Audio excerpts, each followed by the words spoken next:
मित्रांनो, microbiology in Marathi या चॅनलमध्ये आपले स्वागत आहे.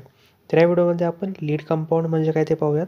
लीड कंपाऊंडचं आयडेंटिफिकेशन वगैरे कसं केलं जातं, त्याचं ॲप्लिकेशन, त्याचे चॅलेंजेस वगैरे त्याच्यावरती काय आहेत आणि त्याचा यूज कुठे होतो ते आपण आता या व्हिडिओमध्ये पाहणार आहोत. आणि हा जो आपण टॉपिक डिस्कस करतो आहे त्याच्या ऑलरेडी नोट्स मी टेलिग्राम चॅनलवरती टाकलेले आहेत आणि टेलिग्राम चॅनलची जी लिंक आहे ती डिस्क्रिप्शनमध्ये मी दिलेली आहे. तर चला तुम्हाला थोडं सुरुवात करूया.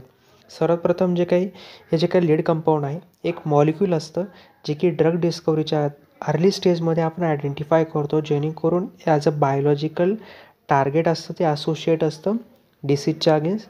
आणि हे जे काही कंपाऊंड असतं ते फर्दर ऑप्टिमाइज केलं जातं किंवा त्याच्यामध्ये वेगळे पोटेन्शियल टाकून वेगवेगळे ॲज अ ड्रग डेव्हलपमेंट म्हणून त्याची वापर हा केला जातो. आणि लीड कंपाऊंड हे जे काही नेसेसरी जे काही प्रॉपर्टीज असतील, मेडिसिनल केमिस्ट्री असेल, त्याची इम्प्रोवायझेशन केलं जातं, त्याची पोटेन्सी, सिलेक्टिव्हिटी, फार्माकोकायनेटिक्स किंवा त्याचे सेफ्टी प्रोफाईल हे इम्प्रोवायझेशन वगैरे केलं जातं, जेणेकरून त्याचं तो lead drug candidate for a clinical trial म्हणून तो रिझल्ट किंवा तो तयार होतो. त्याच्यानंतर हे जे काय आपण लीड कंपाऊंड आहे तो 3 पद्धतीने आयडेंटिफिकेशन करतो. हाय थ्रूपुट स्क्रीनिंग, मागच्या व्हिडिओमध्ये आपण हाय थ्रूपुट स्क्रीनिंग म्हणजे काय ते इन डिटेल आपण स्टडी केलेलं आहे. जर तुम्हाला तो व्हिडिओ पाहायचा असेल तर डिस्क्रिप्शनमध्ये मी त्याची लिंक दिलेली आहे, तुम्ही तो व्हिडिओ पाहू शकता. तर हाय थ्रूपुट स्क्रीनिंग एक नॉर्मली तुम्हाला त्याचा ओव्हरव्ह्यू सांगतो. हे जे काही हाय थ्रूपुट स्क्रीनिंग असते याच्यामध्ये लार्ज नंबर ऑफ कंपाऊंडचा वापर केला जातो. इन विट्रो टेक्निक आहे ही. याच्यामध्ये स्पेसिफिक बायोलॉजिकल टार्गेट हे आयडेंटिफाय केलं जातं आणि त्याच्यानंतर त्याच्यावरती ते स्क्रीन केलं जातं, जेणेकरून त्या डिसीज असेल किंवा एखादं इन्फेक्शन असेल त्याच्यामध्ये लार्ज नंबर ऑफ कंपाऊंडचा वापर करून त्याच्यावरती स्क्रीन केल्यानंतर एखादा कंपाऊंड जो काय असेल तो हायेस्ट ॲक्टिव्हिटी दाखवतो त्या डिसीजच्या अगेन्स्ट किंवा त्या इन्फेक्शनच्या अगेन्स्ट. आणि त्याच्यामुळे त्या डिसीजमध्ये किंवा त्या इन्फेक्शनमध्ये काय चेंजेस झाले किंवा त्याच्यामध्ये काय त्याच्यामध्ये चेंज झाल्यानंतर त्याच्यात तो क्युरेबल झालेला आहे की नाही थोडाफार प्रमाणात, किंवा त्याने ते पूर्णपणे त्याला डिस्ट्रॉय केलं आहे का, हे पूर्णपणे स्टडी हाय थ्रूपुट स्क्रीनिंगमध्ये केलं जातं. त्याच्याद्वारे हे जे काही पुढं एक कंपाऊंड जो काही असेल तो डायरेक्टली त्याला हिट करतो. हिट केल्यानंतर त्या डिसीजच्या अगेन्स्ट त्याची हायर ॲक्टिव्हिटी तो दाखवतो आणि त्यामुळे तो कंपाऊंड असेल तो हाय थ्रूपुट स्क्रीनिंगद्वारे लिस्ट केला जातो आणि त्याला ॲज अ ऑप्टिमाइज करून नंतर मग लीड कंपाऊंड म्हणून वापरला जातो. त्याच्यानंतर रॅशनल ड्रग डिझाईनमध्ये हे जे काही अप्रोच आहे एक टार्गेट प्रोटीन स्ट्रक्चर असतं, जेणेकरून ते डिझाईन केलं जातं, जेणेकरून त्या एखाद्या टार्गेटच्या ॲक्टिव्ह साईटमध्ये तो इझिली फिट होऊ शकेल. आणि जो कंपाऊंड असतो तो डिझाईन केल्यानंतर तो डायरेक्टली त्या ॲज अ लीड कॅन्डिडेट म्हणून आयडेंटिफाय केला जातो. त्याच्यानंतर जे काही नॅचरल प्रोडक्ट असतील, लीड कंपाऊंड असतील, ते वेगवेगळ्या नॅचरल सोर्सेसपासून पण तयार केले जातात. प्लॅन्ट असतील, फंगाय असतील, बॅक्टेरिया असतील, आणि हे जे काही कंपाऊंड असतील ते पुढं स्केफोल्ड जे काही आहे किंवा जे काही केमिकल मॉडिफिकेशन आहे त्याच्यामध्ये हा मेनली यूज केला जातो. अशा पद्धतीने जे लीड कंपाऊंड असेल ते आयडेंटिफिकेशन वगैरे केलं जातं. त्याच्यानंतर याचे कॅरेक्टरिस्टिक्स काय ते पाहूयात. तर पहिले जे काय पोटन्सी, हे लीड कंपाऊंड जे काय आहे त्याची तो ॲज अ ॲक्टिवेटर किंवा त्या डिसीजच्या अगेन्स्ट किंवा त्या बायोलॉजिकल टार्गेटच्या अगेन्स्ट तो ॲक्टिव्हिटी दाखवतो आणि तो कॅपेबल असतो एक लो कॉन्सन्ट्रेशनमध्ये ॲज अ जास्त प्रमाणामध्ये बायोलॉजिकल रिस्पॉन्स दाखवणारा, म्हणून त्याची जी काही पोटेन्सी वगैरे असेल ती क्वांटिफाय वगैरे केली जाते. त्याच्यानंतर सिलेक्टिव्हिटी जर विचार केला तर हे लीड जे काही कंपाऊंड आहे ते आयडियली ॲज अ इंटेडेड टार्गेट किंवा ऑफसेट टार्गेट इफेक्ट आपण त्याचा मिनिमाइज करण्यासाठी आणि त्याचे जे काही साईड इफेक्ट असतील ते कमी करण्यासाठी वापरला जातो, जेणेकरून हे जे काही लीड कंपाऊंड असतील हे आयडियल सिलेक्टिव्हिटी आहे एखाद्या डिसीजच्या अगेन्स्ट किंवा एखाद्या इन्फेक्शनच्या अगेन्स्ट, आणि नंतर त्याला फर्दर ऑप्टिमायझेशन वगैरे करून ॲज अ ड्रग म्हणून डायरेक्टली त्या डिसीजच्या अगेन्स्ट वापरला जातो. त्याच्यानंतर ड्रग लाईक त्याच्यामध्ये प्रॉपर्टीज असल्या पाहिजे. त्याच्यामध्ये वेगवेगळ्या जे काही प्रॉपर्टीज आपल्याला पाहायला मिळतात.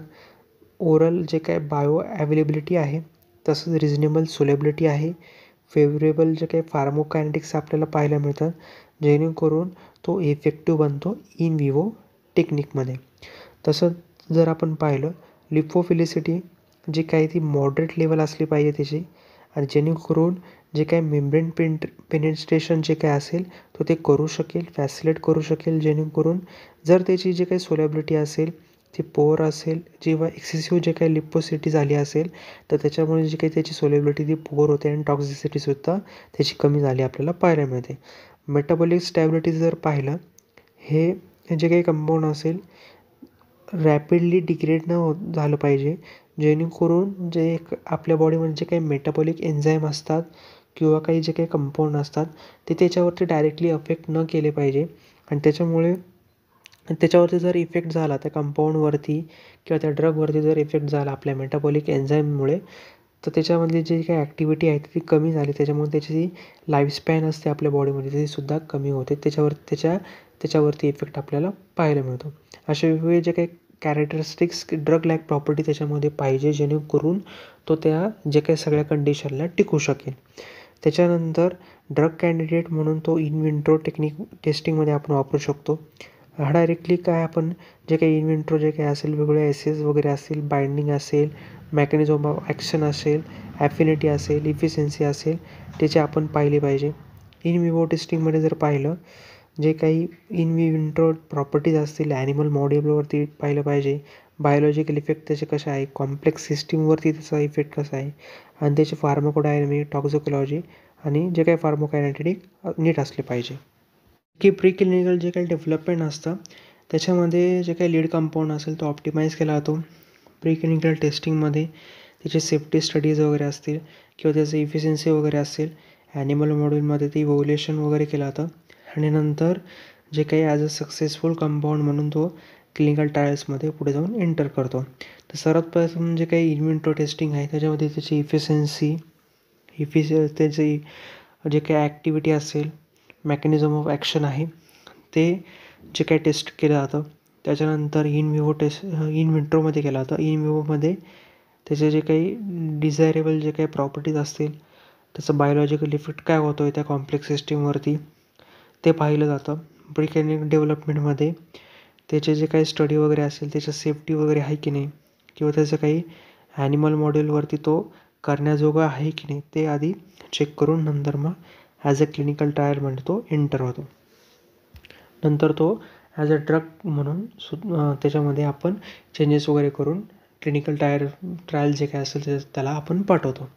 त्याच्यानंतर जर पाहिलं आपण हे जे काही लीड कंपाऊंड आहे ॲज अ ड्रग कंपाऊंड म्हणून डायरेक्टली आपण यूज करू शकतो. त्याच्यात जर ऑप्टिमायझेशन वगैरे जर आपण केलं किंवा काही त्याच्यात ॲक्टिव्हिटी असेल ते चेंजेस वगैरे करून आपण ॲज अ ड्रग कंपाऊंड म्हणून किंवा as a new drug discovery म्हणून डेव्हलपमेंट म्हणून ते आपण वापरू शकतो. पण काही चॅलेंजेस वगैरे असतात, काही लिमिटेशन वगैरे असतात. त्याच्यामुळे हे जे लीड कंपाऊंड असतात त्याचासुद्धा वापर हा आपण परफेक्टली केला पाहिजे. कारण की जे काही पहिलं जे काय आहे केमिकल कॉम्प्लेक्सिटी, हे जे काही लीड कंपाऊंड आहे ते जे काही केमिकली कॉम्प्लेक्स असतात आणि त्याचं ऑप्टिमायझेशन करणं हे खूप मोठं चॅलेंजिंग. म्हणजे एखादा लीड कंपाऊंड असेल आपण आयडेंटिफाय केला आणि पण मग जर आपलं पुढे जाऊन त्याला ऑप्टिमायझेशन वगैरे करायचं असेल, त्याची पोटेन्सी, सिलेक्टिव्हिटी किंवा जे काही फार्माकोकायनेटिक्सचे जे काही प्रॉपर्टीज असतील ते जर आपल्याला बॅलन्स करायचे असतील, एका राईट चॉईस आपल्याला करायची असेल, त्यावेळेस त्याची जी टॉक्सिसिटी असते ती मिनिमाइज वगैरे आपल्याला करायची असेल. कारण काय होतं, काही जे कंपाऊंड असतात ते इफेक्टिव्हपणा दाखवतात, पण त्याचे जे काही इफेक्ट असतात ते सुद्धा दाखवतात, काही टॉक्झिसिटीसुद्धा प्रोड्यूस करतात. तर ते जर आपण मिनिमाइज करायचा प्रयत्न केला तर ते खूप डिफिकल्ट जातं. आणि जर आपण टार्गेट व्हॅलिडेशन जर पाहिलं, काही वेळेस जे काही टार्गेट असेल ते आयडेंटिफाय ॲट द बिगिनिंग होतं, ड्रग डिस्कवरी होते, डिस्कवरी प्रोसेस सगळी होते. पण ज्या वेळेस त्याचं इनिशियली पूर्ण लिडिंग होतं किंवा एखाद्या न्यू टार्गेटवरती जर तो एक्सप्लोर झाला, त्याच्यामुळे सुद्धा त्याचे जे काही रिलेव्हंट वगैरे असेल किंवा जर त्याला जे काही ड्रग आहे ते जे काही पूर्णपणे त्याला इनिशियली जो काही पूर्ण जो न्यू टार्गेटचा जो लिडिंग आहे तो जर मिळाला नाही, तर त्यामुळे सुद्धा त्याच्यावरती परिणाम होतो. आणि जे काही ड्रग रेझिस्टन्स असेल, काही जे काही इन्फेक्शन डिसीज असतील किंवा आपण जर उदाहरण घेतलं तर कॅन्सर आहे, काही कंडिशनमध्ये ते रेझिस्ट करू शकतं. पण काही जे काही लीड कंपाऊंड आहे त्याचं जे काही पोटेन्शियल आहे ते डायरेक्टली म्युटेशनसुद्धा होतं टार्गेटवरती आणि त्याच्यामुळे नवीन काही जे काही डिसीज आहे ते सुद्धा प्रोड्यूस होण्याचे चान्सेस आपल्याला पाहायला मिळतात. तर असे बरेचसे चॅलेंजेस वगैरे आहेत.